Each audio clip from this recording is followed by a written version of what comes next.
All right, Shabbosai, good morning. Good morning. Let us begin by thanking all of our sponsors for this morning. Sure to thank our Talmud Torah sponsors for the month of Tishrei, Jerry and Sarah Wolaski for dedicating Overshum and Drushos this month. And the Schosor for Shalema, for Zechariah Dovin, Perel Shirol, Shani and Avram Kelman, in memory of their beloved parents, and in the schos of all those who need a refuah Shalema, Dr. Linda Weinberg, in loving memory of her husband, Dr. Paul Weinberg Paris, Moshe Ben Avram David, Selma Wolf, with immense gratitude to Hashem, and with tefillos for health for all in the new year, and Leah Solas schos for refuah Shalema for her daughter Ilana Bas Esther, and for all those in need of Yeshuas. But so with that, let us begin. Today's daf is Lamites. We actually have a very, very beautiful daf ahead of us today. Some actually magnificent agarata waiting for us today as well. A lot of Baruch Hashem exciting today and tomorrow, Meretz Hashem. A lot of exciting things happening over the next little bit. Let's begin. So we are picking up in Meretz Hashem on Lamed Chesem Beis 38b, sorry. And we left off Amarli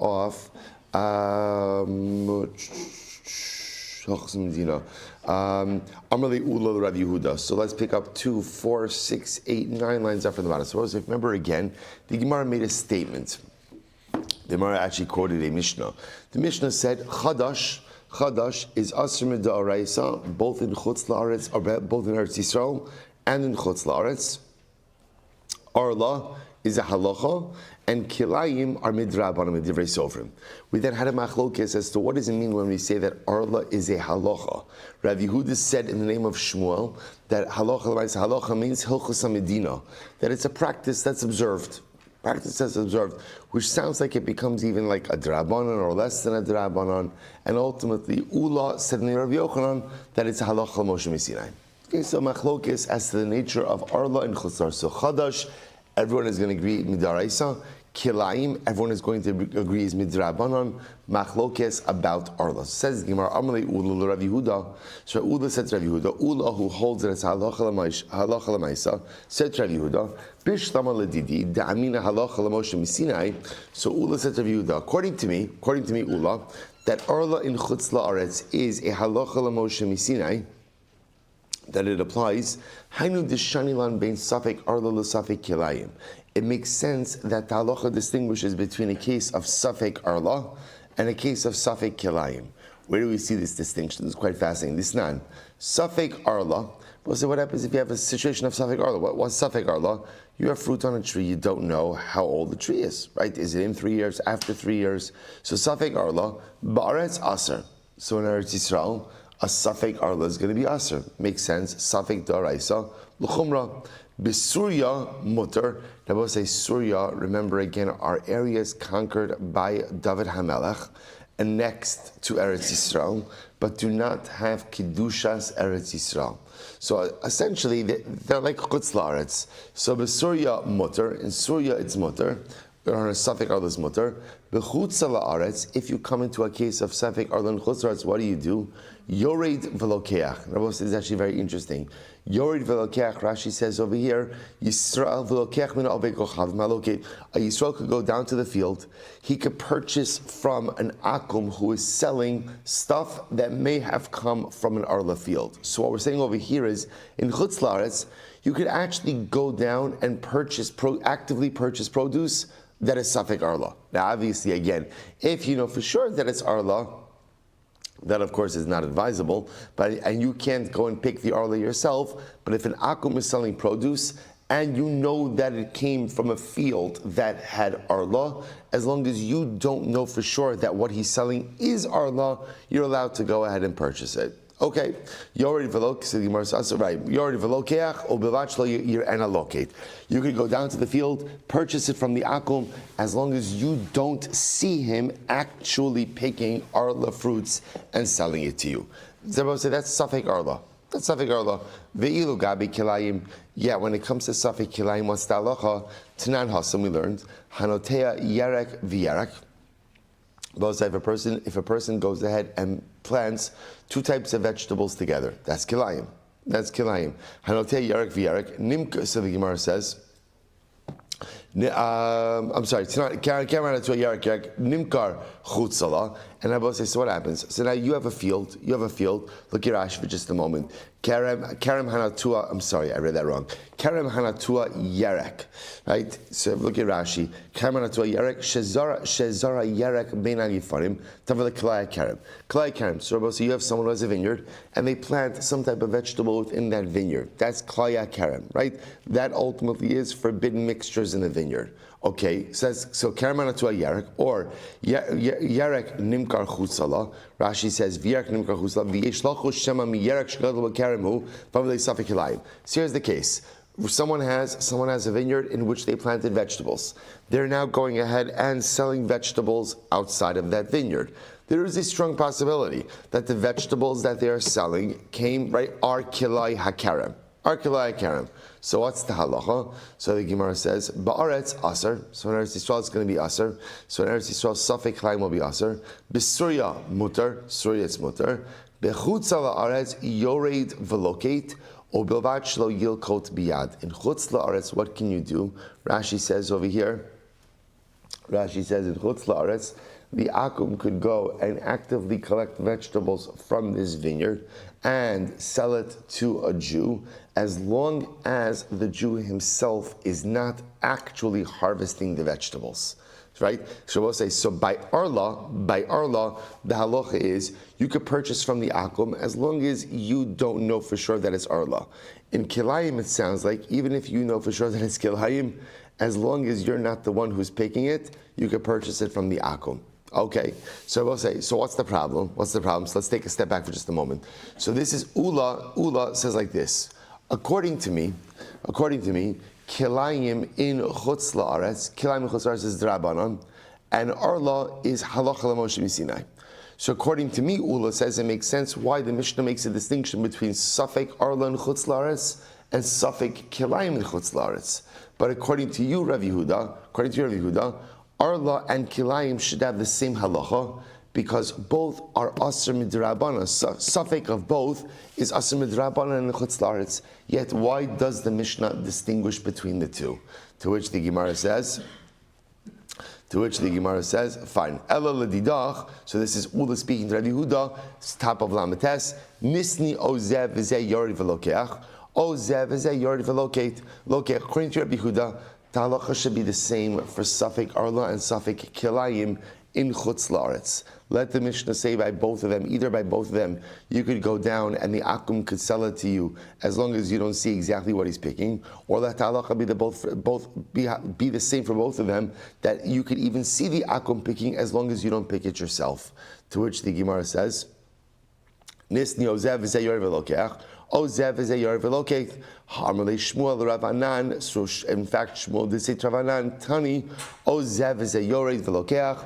Ozev is a yor velokate. So I will say Inachinami. Shmuel did say Rav Anan. You're right. Halacha l'maisa. The halacha should be the same ultimately again for Safek Arla and Safek Kilayim in Chutz La'aretz. Therefore, again, amend the Mishnah accordingly. Okay, incredible. So I will say, so again, we're still left with our fundamental machlokes. So here's what everybody agrees with. Chadash, in about Eretz Yisrael, Chutz La'aretz, Asr Midaraisa. Okay? Kilayim, in Eretz Yisrael, Asr Midaraisa, Chutz La'aretz, Midrabanan. Our law is going to be our machlokes case. We have Rav Yehuda saying it's a drabanan, and Ula telling us that ultimately, again, it is a halacha l'Moshe Misinai. Good. And I will say, obviously, again, the machlokes in our law, as you saw right over here, is going to impact how we hold in a case of Safek our law in Chutz La'aretz. Fine. So Marbreid Ravna Masnila Lakula. Marbreid Ravna ultimately listed this halacha l'kula in a lenient way. What does he say? Zeh v'zeh yored velokate u'bilvat shlo yilkot biyad. In both of these cases, he held that both in Safek Arla and Safek Kilayim in Chutz La'aretz, a Jew could go down to the field, have the akum harvest whatever he wants from that field, as long as the Jew himself is not harvesting, it will be mutter. Incredible. So Amalei Levi l'Shmuel. Levi said to Shmuel, Arioch. They both say Arioch was a name, a nickname that Shmuel had, that Levi gave him. Arioch. It's a complimentary nickname. So the Gemara says, Arioch, Safek li va'ana echol. Or I should say, Safek li va'ana echol, which literally means create a Safek situation for me and I will eat the produce. Look at Rashi, it's actually fascinating. Safekli, second line from the top, Rashi, Safekli, lokot shelo bifanai, she is safek etzli, va'ana echol oba'ar lakai. So let's listen to this. So Levi said to Shmuel, do me a favor, actively create a safek arla situation for me. Create a safek arla. I must say, now how do you create a safek arla situation for someone? You pick fruit, right? And they don't know where it came from, right? You pick fruits from a field in which there was an arla tree. You don't know which tree it came from. So Levi is saying to Shmuel, create for me, this is in Chutz La'aretz, create for me a safek arla situation so that I can eat the fruits from the field. So we'll say there's two incredible things over here that's happening. Number one is that a Jew is creating a safek arla situation, and number two, another Jew is able to eat from that safek arla situation, and number three, that they are purposely causing a safek arla situation. Now, obviously, this goes in line with the opinion that says that safek arla is not the halacha l'Moshe Sinai. So Rav Avya v'Rav Barav Chanan misafku sapki lahadadi. Rav Avya and Rav Barav Chanan would create safek arla situations for one another so that they would be able to go ahead and eat the produce. So we'll say, so remember, this is now a third opinion. Because beforehand we saw Ula saying it's halacha l'Moshe Sinai, Rabbi Yehuda saying it's asher midirabanan. Now there's a third school of thought. What does the third school of thought say? Mutter. Right, that safek arla in Chutz La'aretz is mutter, and not only that, but you could actually proactively create the safek arla situation yourself. Incredible. So it says, go back there. Charife de Pompadisa, Amri Charife de Pompadisa, the sharp ones of Pompadisa, said the following: Ein arla b'Chutz La'aretz. There is no din at all of arla in Chutz La'aretz. So now another school of thought. Arla simply doesn't apply in Chutz La'aretz. Shalcha Rav Yehuda l'Kamed Rabbi Yochanan. Shalach lei. Shalcha Rav Yehuda l'Kamed Rabbi Yochanan. Shalach lei sasum sveka va'avad vada v'hachraz al peirosein shetu'unin geniza. So I said, look at Rashi over here. Look at Rashi how to interpret this phrase. Sasum sveka va'avad vada kilomar sveka motor. Vada aser, veheter sveka satinu lahoros betzina. So it says, listen to this. Rabbi Yehuda sent before Rabbi Yochanan. He disagreed. He said like this: the halacha is safek arla is mutter in Chutz La'aretz, vadai arla is aser. But even the idea that safek arla is mutter in Chutz La'aretz, don't teach it publicly. Don't teach the halacha public. Rashi says, "V'lo lidrashu barabim holum akilin bal ki agavnar minadarim." Because what's the problem? The problem is if you teach the heter that arla is mutter in Chutz La'aretz, or that safek arla is mutter in Chutz La'aretz, what's going to happen? What's going to happen is what you saw just above. People are going to exploit it. So really, again, so you have Rabbi Yehuda saying to before Rabbi Yochanan, really the halacha is safek arla in Chutz La'aretz is mutter. Vadai arla is aser, but don't teach publicly that safek arla is mutter. And furthermore, again, v'hachreis al pirosein shetu'unin geniza, and ultimately, again, announce about their produce that it really shouldn't, about the produce of people who are mekel on arla in Chutz La'aretz, their produce should not be consumed. A penalty. So three things he's saying over here. Number one, the halacha is safek arla in Chutz La'aretz is mutter. Vadai arla in Chutz La'aretz is aser. Don't teach that safek arla in Chutz La'aretz is mutter in public, because people may come to exploit it. And those who are mekel on arla in Chutz La'aretz don't consume their produce. Okay, incredible. And anyone who says that the halacha of arla doesn't apply in Chutz La'aretz, lo yehei lo nin v'nechad mashlich chevel begar bekal Hashem. Wow. And we'll say whoever is mekel on arla and Chutz La'aretz should not have offspring who have a portion in the assembly of Klal Yisrael. So we'll say a pretty intense statement over here. Ve'inu k'man savrua. Here's the problem. We'll say, the Gemara just quoted before, the Charife de Pompadisa, right? The sharp ones of Pompadisa, Tamdi Chama Pompadisa said, there's no arla in Chutz La'aretz. So what's going on over here? So Rabbi Yehuda is coming down hard, right? And Rabbi Yehuda is saying, there is arla in Chutz La'aretz, there's safek arla in Chutz La'aretz is mutter. Don't teach that halacha in public because people are going to exploit it. Don't eat the produce of anyone who's mekel in Arla and Chutz La'aretz. And anyone who's mekel in Arla and Chutz La'aretz is not going to have offspring who are part of the assembly of God. Okay, pretty strong. So I'll say, here's the problem. They're great Torah scholars, yet they said Arla doesn't apply in Chutz La'aretz. So what's their svara?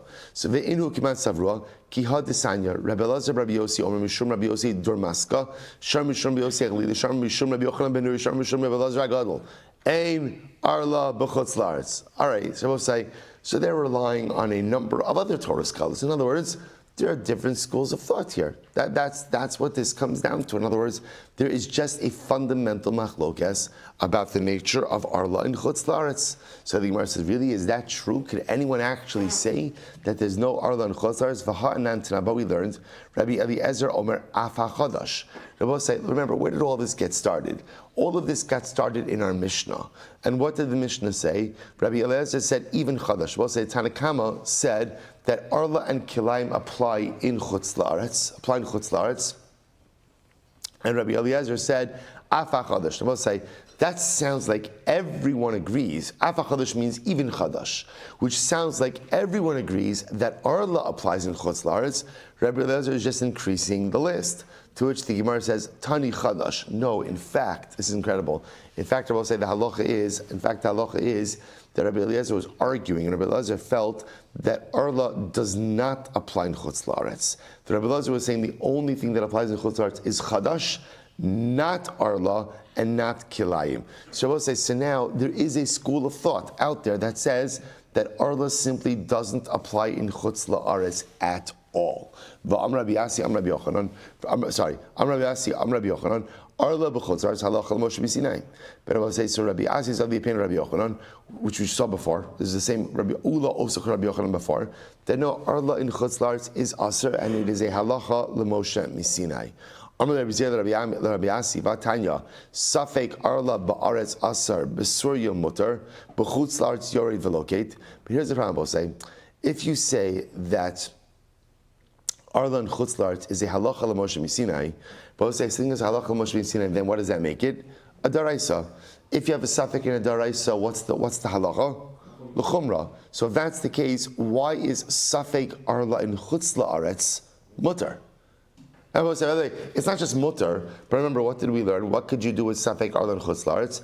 You could actively buy produce from a field that is safek Arla. In other words, you could actively buy safek Arla as long as you did not see the akum actually pick the Arla fruit.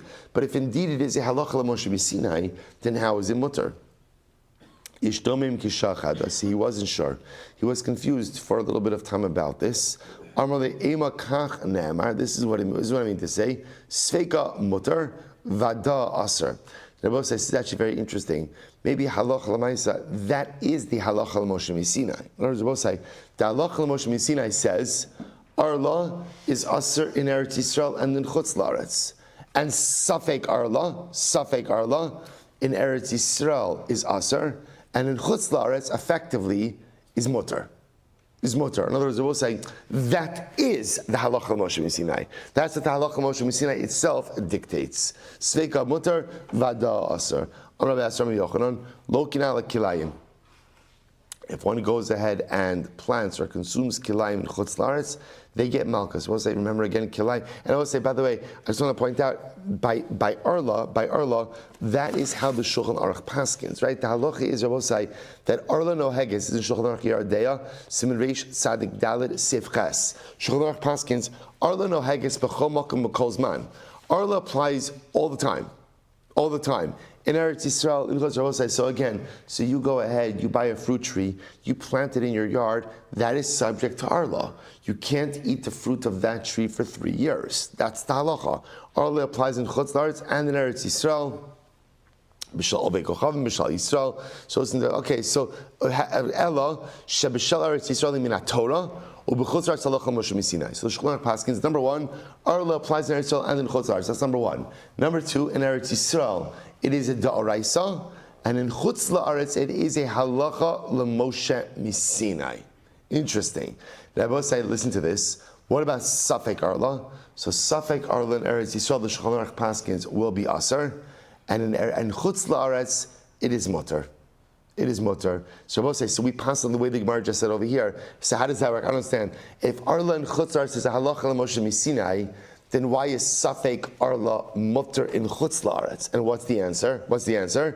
Because that's the halacha l'Moshe misinai. In other words, the halacha l'Moshe misinai says, yes, Arla applies in chutz la'aretz when it's vaday Arla.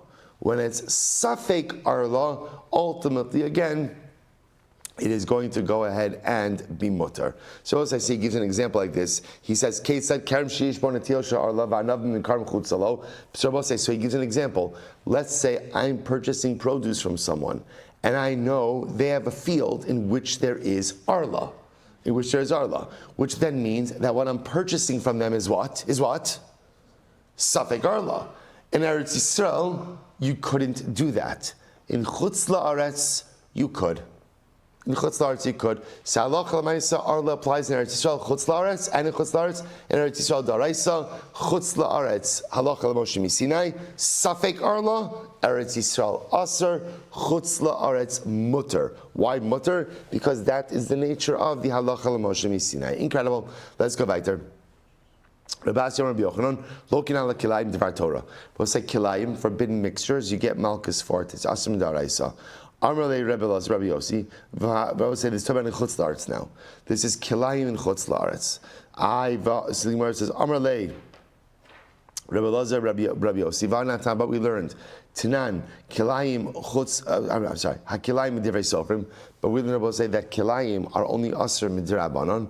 Lo kasha kambel klaya kerem. Kan bar kavas ha'ilan. Rabbi say, interestingly enough, two different types of kilayim. Kilaya kerem, which Rabbi say means forbidden mixtures in a vineyard. Right? The paradigmatic example of that is planting wheat in a vineyard. That is only aser midrabanan in chutz la'aretz. What's the type of kilayim that is aser midorais in chutz la'aretz? Grafting. That's kilayim. So graft, literally, harkavas ilim means like grafting one tree with another. Any type of grafting is going to be aser midoraisa in chutz la'aretz. But let's say again, klai hakerem, planting something foreign in a vineyard, that is going to be aser midrabanan. Incredible. So the Gemara says, Kiddush Shmuel, it's like Shmuel, the Amr Shmuel, eschu gosaiti Shmuel. When the pasuk says, listen to my statutes, chukim shechakakti lecha kivar. These refer to the halachos that I've already established. For example, behemtecha lo sarbiya kilayim. We'll say don't crossbreed your animals. Sadcha lo sizra. Do not go ahead and seed your field with mixtures. Ma behemtecha barba. Just like again by animals, we're talking about literally again grafting. Avsadcha b'harba. So too in your field, we're talking about the prohibition of grafting. Ma behemtecha noeg bein ba'aretz bein b'chutz la'aretz. Just like you can't crossbreed your animals, grafting your animals. Ultimately, again, in Eretz Yisrael and in chutz la'aretz. Avsadcha noeg bein aretz bein b'chutz la'aretz. So too again, the prohibition on your field and grafting applies both in Eretz Yisrael and in chutz la'aretz. So I will say, so a very interesting distinction over here. So on one hand, we have a statement that says that ultimately, again, Rabbi Yochanan says kilayim is aser midaraisa. But we said kilayim is only aser midrabanan in chutz la'aretz. So what's going on? Two types of kilayim. So let's say a typical kilayim of klaya kerem, planting different species together. That's going to be aser midrabanan in chutz la'aretz. Grafting is going to be aser midoraisa in chutz la'aretz. Says the Gemara, the Elah HaKsiv sadcha. But it says sadcha your field. So we'll say this comes to exclude ultimately again the planting or the intermingling of different kinds of seeds in chutz la'aretz, which ultimately again will be aser, but only midrabanan. Rav Chanan v'Rav Anan havu shakli va'azli ba'archa. So listen to this. Rav Chanan and Rav Anan were taking a trip together. They're walking together, and what happens? Chazinu lahu gavra tekazara ziraim bahadi hadadi. They saw a guy who was planting different seeds together. So what does that sound like? I will say, what is that? Kilayim. Literally, he's taking different seeds and planting them together. Amrlei. So he said. So one said to the other, Nesi mar neshamte. We should go ahead and excommunicate him. He's planting kilayim, and it was this in chutz la'aretz. He's planting kilayim in chutz la'aretz. It's a public flaunting of halacha. We should excommunicate him. Amrlei. Lo chavraihu. You don't have your halacha straight. So he said to me, you don't have your teachings clear. Right? So what he was saying to him is, you're incorrect about the halacha. We would not go ahead and punish someone for what we call kilayim akarim, or kilayim of seeds in chutz la'aretz. Visu, chazula hagavar. They saw another guy, zara chiti usa'ari begufni. They saw a guy who was planting ultimately wheat and barley together with vines. Let's say that's like Kilai HaKaram. Amrale Nesi Marnisham. They said, so once that let's excommunicate him. Amrale Lo Tsarisu. Do not do anything. Do not do anything. Right? Ultimately, again, you don't know the halachas of Kilayim. Lo Kaim Alon Rabbi Yoshia de Amar Achiz Rechita Usor V'Chartzma Polis Yad. After all, don't we hold the Rabbi Yoshia? Rabbi Yoshia says literally the prohibition of Kilai HaKaram is only when you actively plant the barley seed, the wheat seed, and ultimately, again, the grape seed all together. That's Kilai HaKaram. Okay? Rav Yosef, Ma'ariv Bizrani Vizara. Rav Yosef used to go ahead and take different seeds and plant them together. Rashi points out this is not in a vineyard. It's not a vineyard. Right? You just take different seeds and plant them together. Amalei Abaye, Vanan Tnan, but we learned, ultimately, again, that climb asr midrabanan. So how could he act? In other words, we'll say even though it's quote unquote only asr midrabanan, you can't actively plant seeds together. Amalei v'lo kasha kan beklaya karem kan beklaya zran. We'll say one is talking about forbidden mixtures in the vineyard. One is talking about mixing seeds. Klaya karem te ba'aretz asurim ba'na. So it's like klaya kerem, so forbidden mixtures in the vineyard, which in Eretz Yisrael are not only asr to do, but also asr ba'ana. Ultimately, again, chutz la'aretz nami gazu b'rabanan. Chazal also said that it's asr. Klai zraim tiba'aretz lo asiri ba'ana, but klai zarim, forbidden mixtures of seeds, which in Eretz Yisrael are asr to do, but not asr ba'ana. B'chutz la'aretz nami lo gazu b'ru. In chutz la'aretz, Chazal said it's okay, you could do it. So we'll say it's very interesting here, making all of these distinctions within Kilayim. So we'll say, so remember again, just want to point out, Kilayim, everyone is agreeing for now that Kilayim only applies midrabanan in chutz la'aretz. So because of that, the parameters now are subject to dispute. So now in this latest iteration, what we're seeing over here is like this.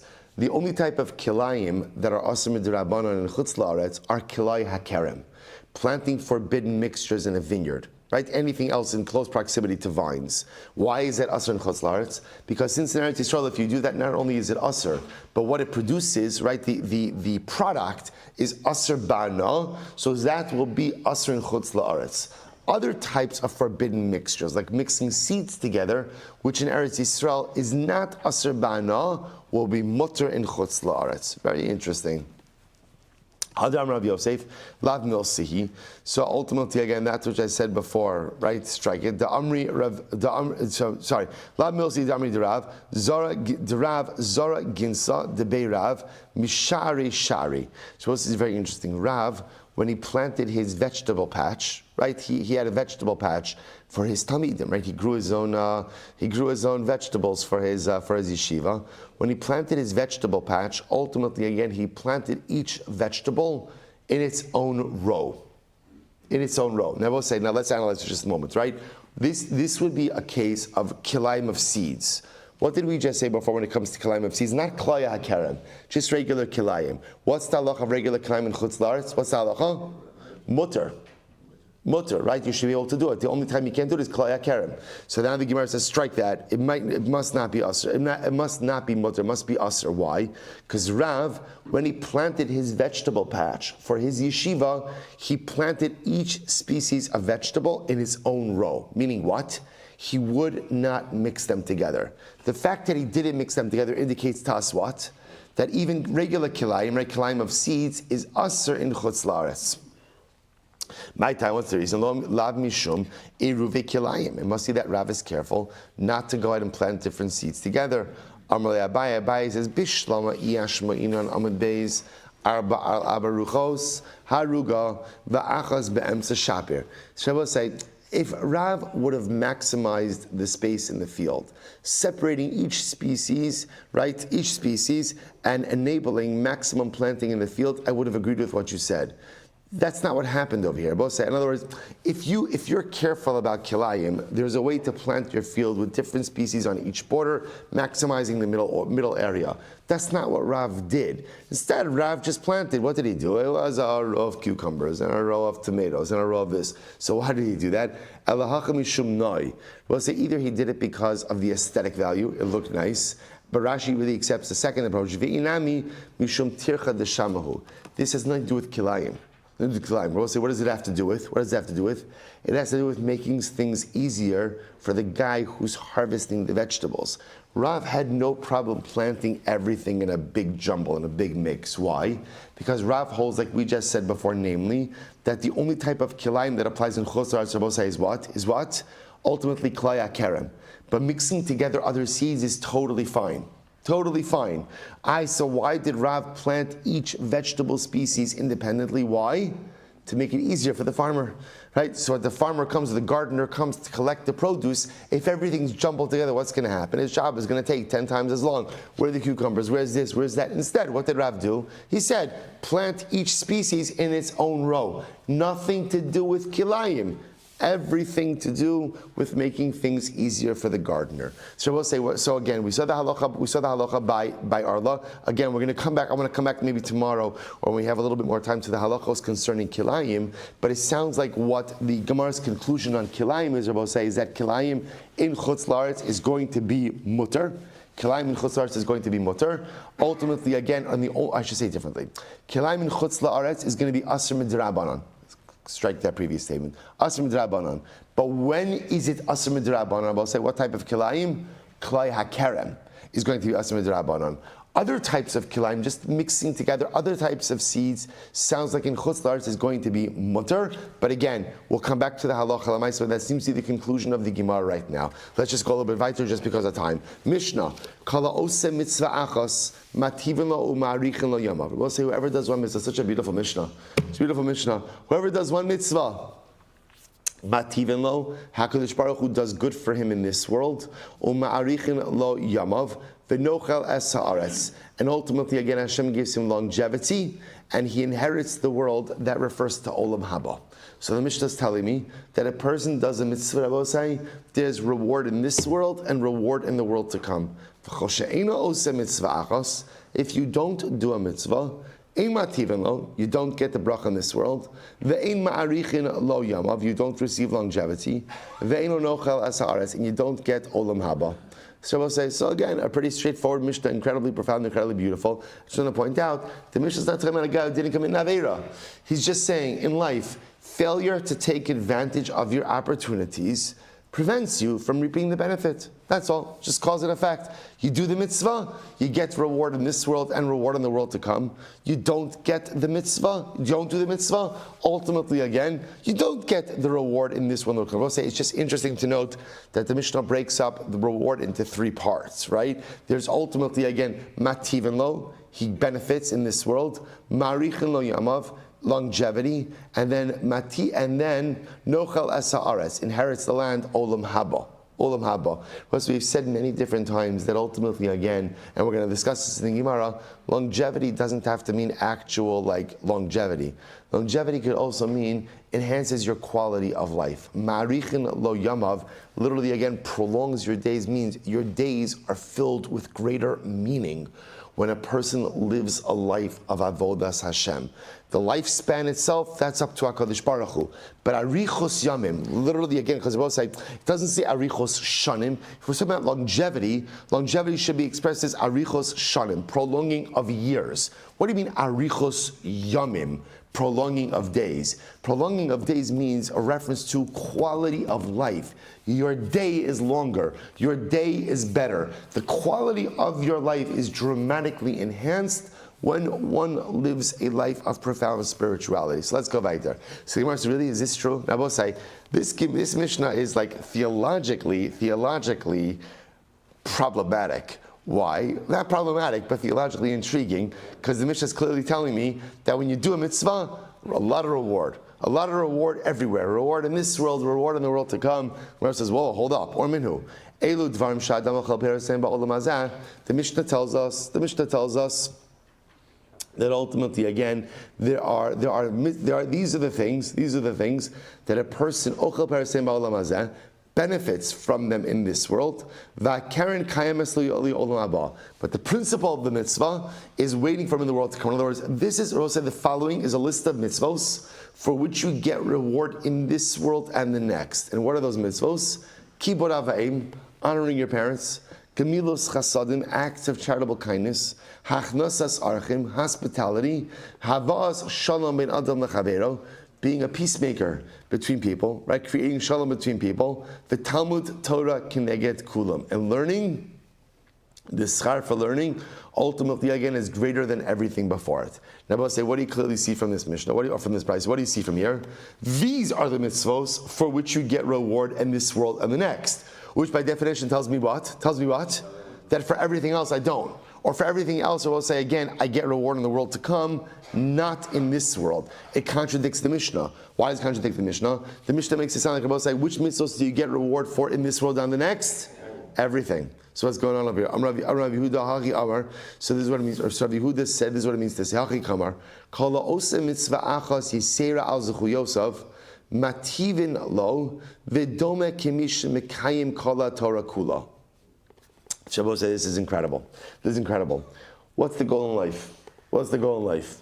I would say, so there are many goals in life, but let's start out first with a relatively modest spiritual goal. The goal is to have more mitzvos than averos. That's the goal. In fact, the Rabbin Hilchos Tshuva says, what's the definition of a tzaddik? Definition of a tzaddik? Someone who has more mitzvos than averos. What's the definition of a rasha? Someone who has more averos than mitzvos. A benoni, someone who has equal amounts. The Rabbin Hilchos Tshuva. So the goal in life, the first basic metric of spiritual success is I want more mitzvos than averos. Now watch this. What is the Brayso coming to teach us? Let's take a look at Rashi. Sorry, not yet. So the goal over here is kala osim mitzachas yisrael zchuyos mativelo v'dome kimishikim kala Torah kula michlal tahanach afilu bechadanami amrav shmaya lomar shimhaisa shekula machras. Now we'll say what this price means to say is like this.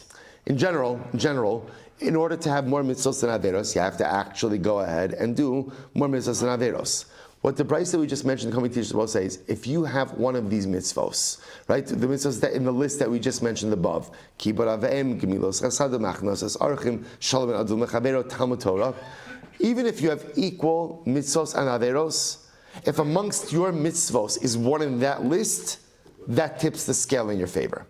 These mitzvos are so powerful, the ones listed in the Brayso above, they're so powerful that even if you're a Benoni, right? Even if you're a Benoni and you have equal scales, but you have one of these mitzvos in your spiritual inventory, they will tip the scales in your favor. Incredible. Look at Rashi. Lomer shem haisa shkula machras hadik tani elu dvarim.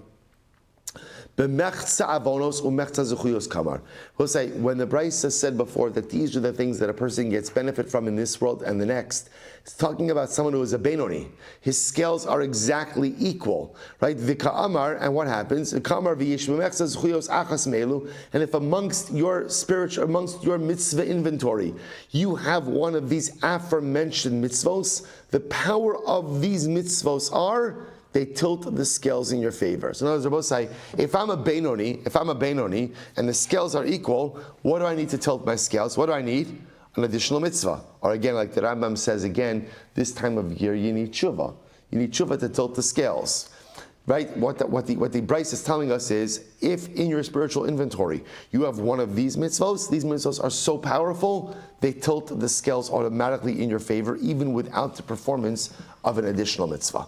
So again, if you're a Benoni and you don't have one of these mitzvos in your inventory, you need to actively do something to tilt the scales in your favor. If you're a Benoni and you have one of these mitzvos in your inventory, that mitzvah actively tilts the scales in your favor without doing something additional. Pretty incredible. So I'll say, is that true? That ultimately, again, if you do an extra mitzvah, so now you have one additional mitzvah in your inventory, right? That ultimately mativin lo. And I will say, mativin lo always makes it sound like you're getting reward in this world. So I'll say, Orminu, I'll raise the kasha, kol shezechu yosem rubin me'avonosav marian lo. We'll say any person. So we'll say, now we're going to delve deep into the theological area, ultimately again of schar, of mitzvos in this world. So the Gemara says, Orminu, kol shezechu yosem rubin me'avonosav. We'll say, get ready for this. If you have a person who has more mitzvos than averos, so what do we do to such an individual? Marian lo. HaKadosh Baruch Hu punishes him. And we'll say, this is a guy who has more mitzvos than averos. Why is HaKadosh Baruch Hu punishing him? Why is he punishing him?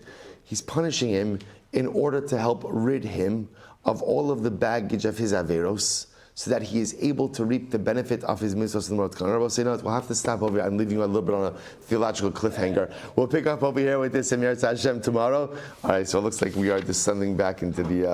All right, fine. We're doing so well. All right, we'll figure it out. We'll say, Shkayach, we'll stop over here for today. Absolutely incredible. Pick up with this Emir Hashem tomorrow.